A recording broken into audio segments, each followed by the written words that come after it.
Hello students, welcome to Shreyari coaching centre. कैसे हैं आप सब? आई होप आप सब बहुत अच्छे होंगे। आज हम लोग चैप्टर नंबर 2 मापन, मात्रक तथा त्रुटि विश्लेषण units measurement and error analysis start करने जा रहे हैं। तो फटाक से कॉपी पेन उठा लीजिए और लेसन नंबर 2 का नाम डालिए। इसमें सबसे फर्स्ट हेडिंग है इस लेसन की भौतिक राशियाँ। लेसन का नाम क्या है? मात्रक, मापन तथा त्रुटि विश्लेषण। मात्रक क्यों होते हैं, क्या ज़रूरत होती है मात्रकों की, जैसे कार्य का मात्रक जूल, बल का मात्रक न्यूटन। मापन, वस्तुओं को हम लोग मापते हैं मीटर में, किलोमीटर में, द्रव्यमान को किलोग्राम में, है ना। तो ये मापन क्यों है। और त्रुटि विश्लेषण का मतलब कहाँ पर हमसे त्रुटि हो जाती है, गलती हो जाती है, तो कैसे त्रुटि होती है और किस प्रकार से उसको मापा जाता है। प्रतिशत त्रुटि और जो सापेक्ष त्रुटि है उसके बारे में इस लेसन में डिस्कस करेंगे। तो सबसे फर्स्ट हेडिंग लगा लीजिए आप, भौतिक राशियाँ, फिजिकल प्रॉपर्टीज। भौतिक राशियाँ, भौतिक राशियाँ। भौतिक राशियों में आप लिखेंगे भौतिक राशियाँ वे सभी राशियाँ जिनका संबंध किसी भौतिकीय घटना से हो या जिन्हें एक संख्या के द्वारा लिखा जा सके, वो सभी भौतिक राशियाँ कहलाती हैं। यानी कि कोई भी राशि जिसे हम संख्या, नंबर के द्वारा प्रदर्शित कर सकें, वो भौतिक राशि कहलाती है, फिजिकल क्वांटिटी कहलाती है। एग्जाम्पल के तौर पर जैसे लंबाई, लंबाई को मीटर में लिखते हैं 2 किलोमीटर, 3 किलोमीटर, 3 मीटर, 4 मीटर। और द्रव्यमान, द्रव्यमान को किस में लिखते हैं? भार को किलोग्राम में लिखते हैं द्रव्यमान। और ताप, चाल, बल, समय, ये सब क्या हैं? भौतिक राशियां हैं। तो ये तो हो गई भौतिक राशियों की बात। देन इसके बाद सेकंड हेडिंग लगा लीजिए आप, मात्रक। मात्रक क्या होता है? मात्रक की परिभाषा क्या होती है कि किसी भी राशि का, भौतिक राशि का उपयोग उसकी मात्रक से किया जाता है, भौतिक राशि की तुलना के लिए किया जाता है, और वही उस भौतिक राशि का मात्रक कहलाता है। जैसे कि लंबाई का मात्रक मीटर और द्रव्यमान का मात्रक किलोग्राम। अगर ताप हम लिख दें तो ताप का मात्रक क्या होता है? केल्विन, डिग्री सेल्सियस भी होता है, फ़ारेनहाइट भी होता है। तो ये सब क्या है? मात्रक हैं। तो भौतिक राशियों के ये सब क्या हैं? मात्रक हैं, फिजिकल क्वांटिटीज़ के यूनिट हैं। तो ये तो बात हो गई मापन की और मात्रक की। देन इसके बाद हम लोग नेक्स्ट हेडिंग पर चलते हैं। नेक्स्ट हेडिंग रहेगी आपकी मूल राशियां तथा मूल मात्रक। तो बच्चों, जो मूल राशियां होती हैं वो मूल राशियां होती हैं हमारी 7। मूल राशियां होती हैं कितनी? 7 होती हैं। तो आप हेडिंग लगा लेंगे मूल राशियां। तो मूल राशियों की सबसे पहले तो डेफिनेशन लिखेंगे। मूल राशियों की परिभाषा क्या होती है? वे भौतिक राशियाँ जो अन्य भौतिक राशियों से स्वतंत्र हैं, वो क्या कहलाती हैं? मूल राशियाँ कहलाती हैं। और मूल राशियाँ होती हैं कितनी? 7 होती हैं। कौन कौन सी 7 मूल राशियाँ होती हैं? नंबर 1 लिखेंगे आप क्या? लंबाई। नंबर 1 लंबाई। नंबर 2 समय। नंबर 3 द्रव्यमान। नंबर 3 क्या है? द्रव्यमान। और 4 नंबर क्या है? विद्युत धारा। विद्युत धारा। और इसके बाद अगला नंबर क्या है? ज्योति तीव्रता और पदार्थ की मात्रा। 5 नंबर ज्योति तीव्रता, ज्योति तीव्रता। और नेक्स्ट नंबर है पदार्थ की मात्रा। तो कितनी हो गई ये? 6। कौन कौन सी? लंबाई, समय, द्रव्यमान, और एक छूट गई है, कौन सी? ताप होती है एक। तो 7 नंबर पर लिख लेंगे आप क्या? ताप। लंबाई, समय, द्रव्यमान, विद्युत धारा, ज्योति तीव्रता, पदार्थ की मात्रा और ताप। पूरी फिजिक्स में, भौतिकी में पूरी जितनी भी राशियां बनती हैं वो इन्हीं 7 राशियों से मिल कर के ही बनती हैं। लंबाई, समय, द्रव्यमान, विद्युत धारा, ज्योति तीव्रता, पदार्थ की मात्रा और ताप।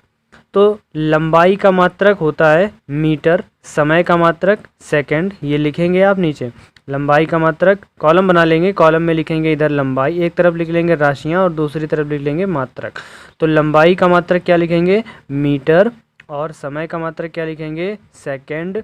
फिर द्रव्यमान का मात्रक क्या लिखेंगे, किलोग्राम। और देन विद्युत धारा का मात्रक क्या लिखेंगे, एम्पियर।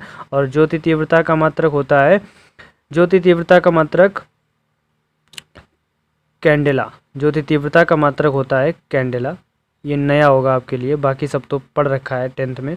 तो ज्योति तीव्रता का मात्रक कैंडेला। और पदार्थ की मात्रा का मात्रक होता है मोल। तो ये पदार्थ की मात्रा का मात्रक क्या हो गया, मोल। और ज्योति तीव्रता का क्या होता है, कैंडेला।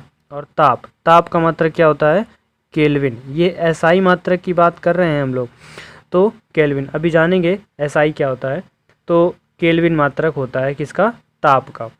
तो ये हो गई मूल राशियाँ। तो मूल राशियों की परिभाषा क्या हो गई, वे भौतिक राशियाँ जो अन्य भौतिक राशियों से स्वतंत्र हैं वो सभी क्या कहलाती हैं, मूल राशियाँ कहलाती हैं।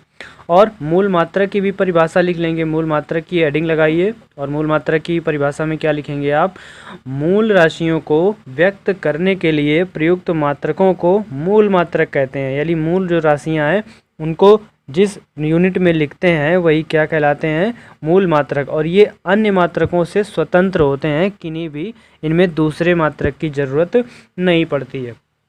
तो ये हो गई मूल राशियाँ और उनके मात्रक। अब इसके बाद हम बात करते हैं एक इम्पॉर्टेंट, व्युत्पन्न राशियाँ। हेडिंग लगाएंगे आप, व्युत्पन्न राशियाँ। अब देखिए, व्युत्पन्न राशियों की परिभाषा होती है वे भौतिक राशियाँ जो एक या एक से अधिक मूल राशियों पर निर्भर हैं वो व्युत्पन्न राशियाँ कहलाती हैं। तो हेडिंग क्या लगाएंगे आप, व्युत्पन्न राशियाँ, व्युत्पन्न राशियाँ। तो व्युत्पन्न राशियाँ क्या होती हैं, वे भौतिक राशियाँ, ये भी भौतिक राशियाँ होती हैं, वे भौतिक राशियाँ जो एक या एक से अधिक मूल राशियों पर निर्भर हैं वो व्युत्पन्न राशियाँ कहलाती हैं। जैसे एग्जाम्पल के तौर पर बात करें हम, तो दूरी, तो दूरी का जो मात्रक होता है वो क्या होता है, लंबाई। अब दूरी, यहाँ देखो दूरी है, दूरी को हम लंबाई में माप सकते हैं। लंबाई को किस में कहते हैं, मीटर में मापते हैं। तो ये किससे बनी है, दूरी को हम, दूरी मिल करके किससे बनी है, लंबाई से। कई बार लंबाई शामिल होकर के क्या बनाती है, दूरी बनाती है। अब दूरी जो है वो हम लंबाई भी नाप सकते हैं, चौड़ाई भी नाप सकते हैं और ऊंचाई भी माप सकते हैं। तो ये क्या है, व्युत्पन्न राशि। जैसे कि अगर हम कह दें क्षेत्रफल, तो वो क्षेत्रफल क्या है, उसमें क्षेत्रफल में क्या क्या आता है, लंबाई भी आती है और चौड़ाई भी आती है। और लंबाई और चौड़ाई दोनों ही कैसे मापी जाती है, मीटर में मापी जाती है। तो वो भी क्या है, एक तरह से दूरी ही तो है। तो ये क्या है, व्युत्पन्न राशियाँ। ये मूल राशियों से और मूल मात्रकों से मिल करके बनती हैं भौतिक राशियाँ, तो ये कहलाती हैं व्युत्पन्न राशियाँ। इसमें पीछे वाली जो भौतिक राशियाँ हैं वो इसी में शामिल हो जाती हैं। ये व्युत्पन्न राशियाँ हो गई।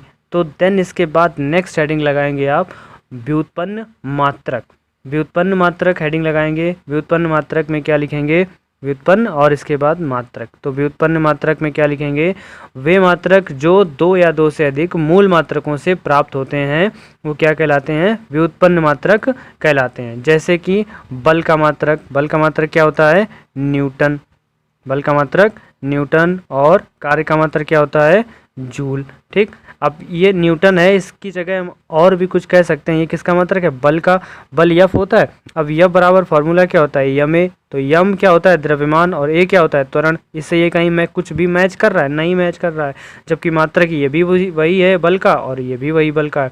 तो एम जो है, एम होता है द्रव्यमान। द्रव्यमान का मात्रक क्या होता है, किलोग्राम। ए क्या होता है, त्वरण। त्वरण का मात्रक क्या होता है, मीटर प्रति सेकेंड स्क्वायर। तो बल का मात्रक इस फॉर्मूले से क्या मिला, किलोग्राम मीटर प्रति सेकेंड स्क्वायर।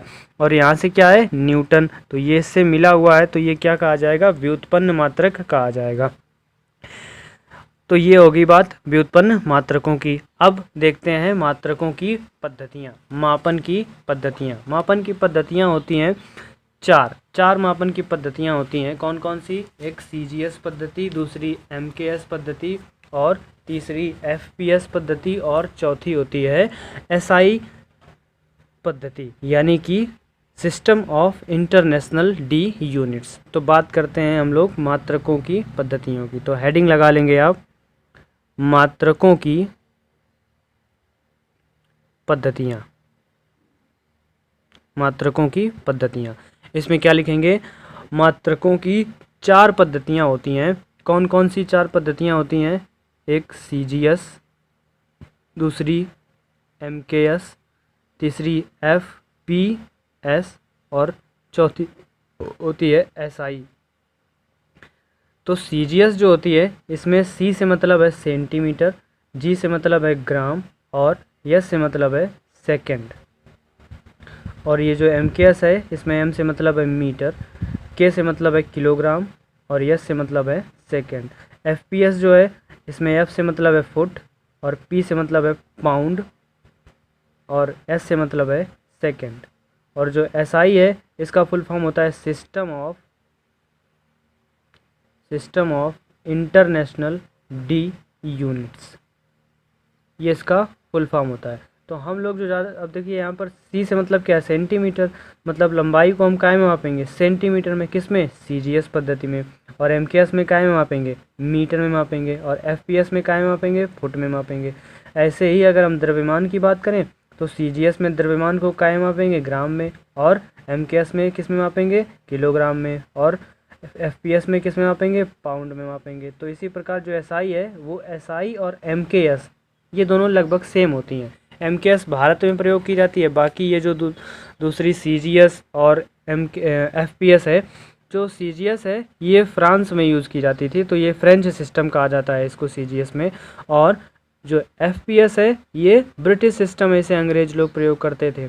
तो ये मापन की जो मात्रकों की पद्धतियाँ होती हैं कुल 4, ये 4 पद्धतियाँ मात्रकों की होती हैं, मापन की 4 पद्धतियाँ होती हैं।